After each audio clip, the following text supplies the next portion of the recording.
Hey everyone.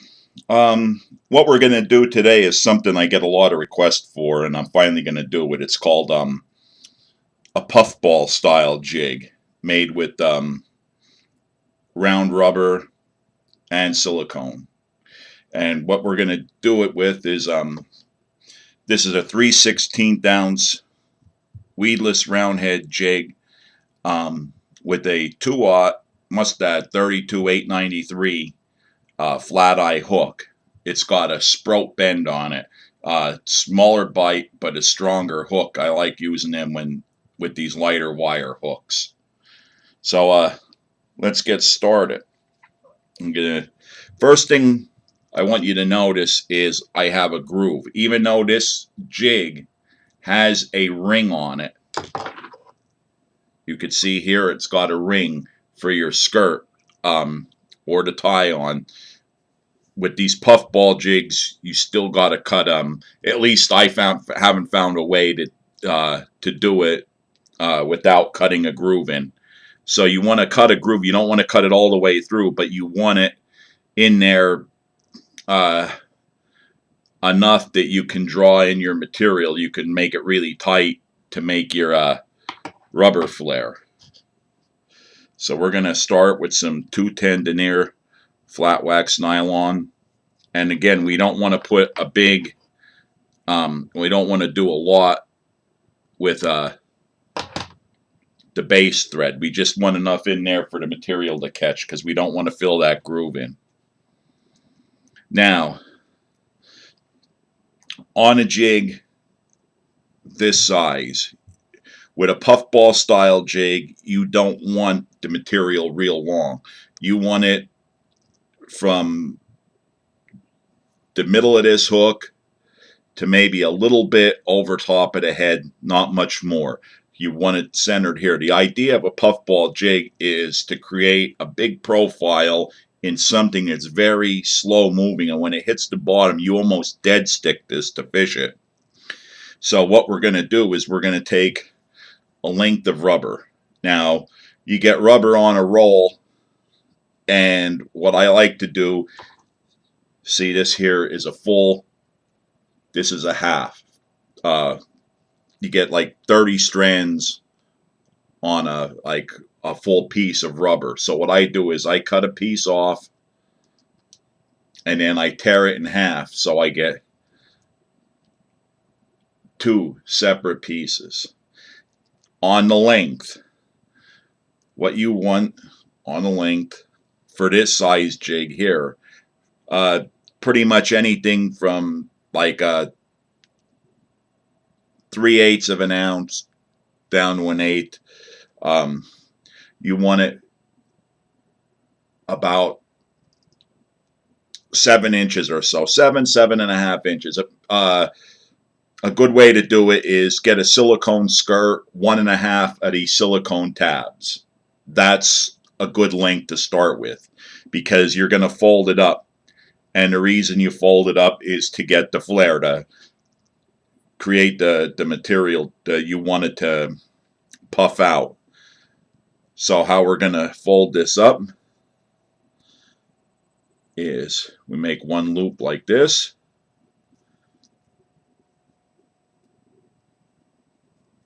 And we don't want to bring it all the way to the top. We want it that we're in a three-way loop,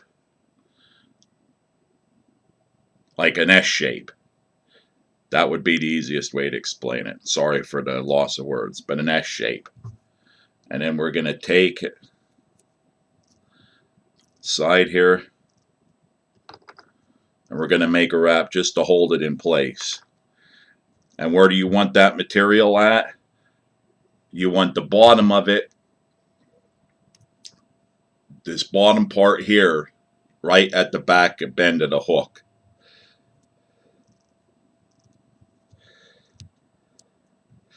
Now we're going to get our second piece, and we're going to do the same thing. We're going to fold an S shape so it's even.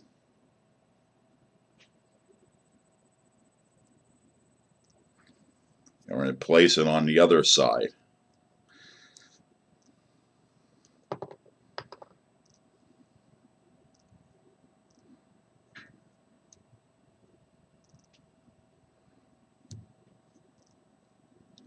And finally, we're going to take our silicone. This is our color here. We're going to do a traditional black and blue. And what we're going to do with this is we're going to make sure all our strands on our silicone are separated. Because sometimes when you get them, they stick together. It's imperative that we have them separated. So we're going to pull all these strands apart to make sure they're all separate and not stuck together. It looks pretty good. And then we're going to fold this in half. Now, remember, you got to compensate for this top part that's going to get cut. So what you want is you want to center this. You want your bottom loop of the silicone to be just a hair higher than the bottom of the rubber. Because remember, the rubber you got to pull and cut off. So the silicone, you don't have to do that. You're only going to cut the loop. You're going to cut this loop free to freeze the legs, and you're going to cut this little part off. So you want it that the bottom of the silicone loop is just a little bit higher than the round rubber, and that'll make this even with the top. And since you're going to cut those tabs off, the rubber and the silicone will be the same length. I hope I understood that. I made it understandable. I apologize. My words are terrible. Brain farts, I guess. Okay, so I want it on the back. That's where I want the color at, on the back of this jig. So now we got a wrap there to hold it in place. Make one more wrap. And now you pull. You're going to pull really tight. Make another wrap and pull it tight. And keep it tight. Don't get discouraged if you break the thread. When I learned how to do these, I busted the thread a lot. The other thing is the collar. You see where we're in the middle here. We don't want a big collar. We want a small point on this to actually, malfunction. I had some of these silicones, I had some stragglers.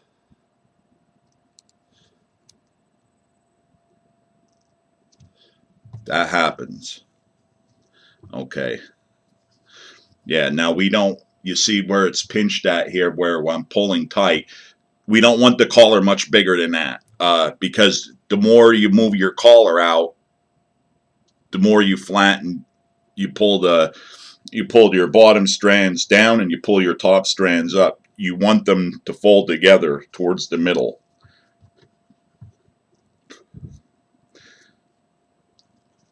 And like I said, you're making your wraps and you're making them fairly tight. You want that to be drawn in as far as it can be drawn in.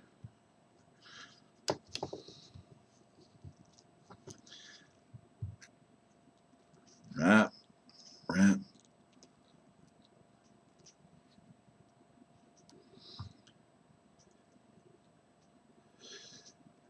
And I got that as good as I think I'm going to get it.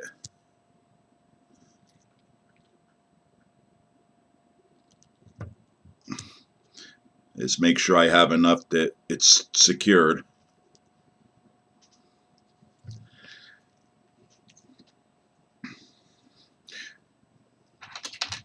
Now I'm going to show you something. You can whip finish this, but it's tough. 2, 3, 4, 5, 6. Pull it tight. Now take some Loctite super glue.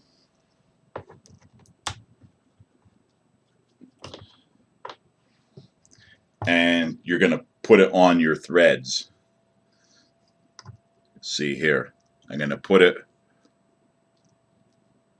on my thread.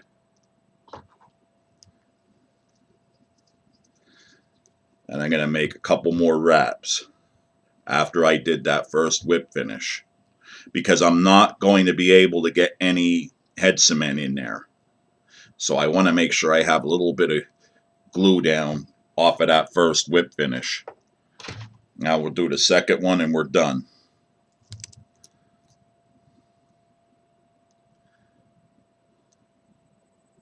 2, 3, 4, 5, 6. One for good measure. And our puffball is done. Now I have to go inside here to trim it. Now this is the fun part, and this is the part that takes the most time. It's cutting everything free to get your puff, if you will. I'm going to start with the rubber, and where the loops are, I'm just going to cut the loops free, and I'm going to start on the bottom because the bottom is the hardest. So I'm going to cut the first loop and the second loop free, and then what you're going to do is you're going to pull with round rubber. It's going to be hard to show you how I'm doing this, but you're going to pull and slowly cut across the material, and that will free the legs up on the round rubber. Pull tight and slowly cut.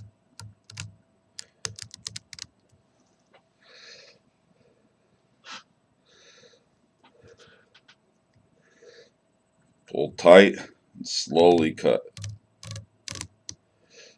I'm going to sound like a broken record, but that's what you got to do.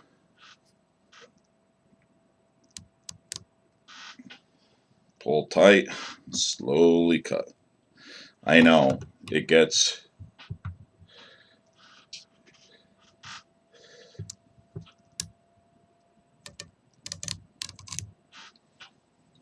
I'll try to go as fast as I can for you. I apologize.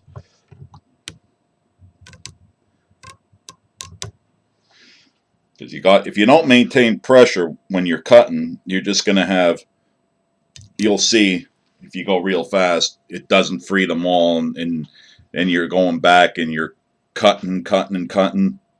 So take your time, slowly cut. I'm trying to go faster than I normally would, because nobody wants to sit and watch me cut round rubber.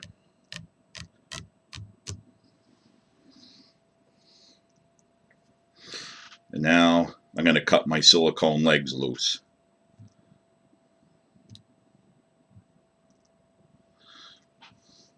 Up top the same way. Pull, cut my loop, pull, cut, pull and cut. I've got some more silicone that I didn't get.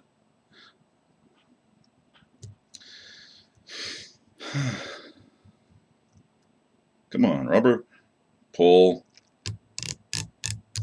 cut, pull, cut.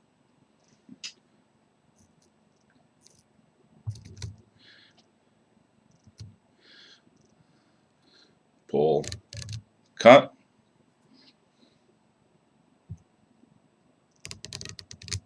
Cut. Cut. Pull my silicone and cut the top tab off. Freed up the legs on that. I'm going to get my other piece here if I can dig it out.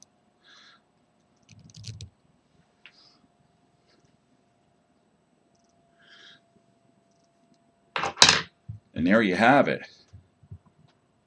Pull it out. There is a hole for a weed guard, but let me pull it out and show you.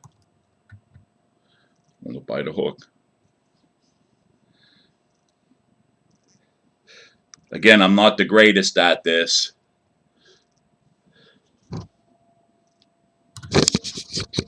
But there is your puffball jig.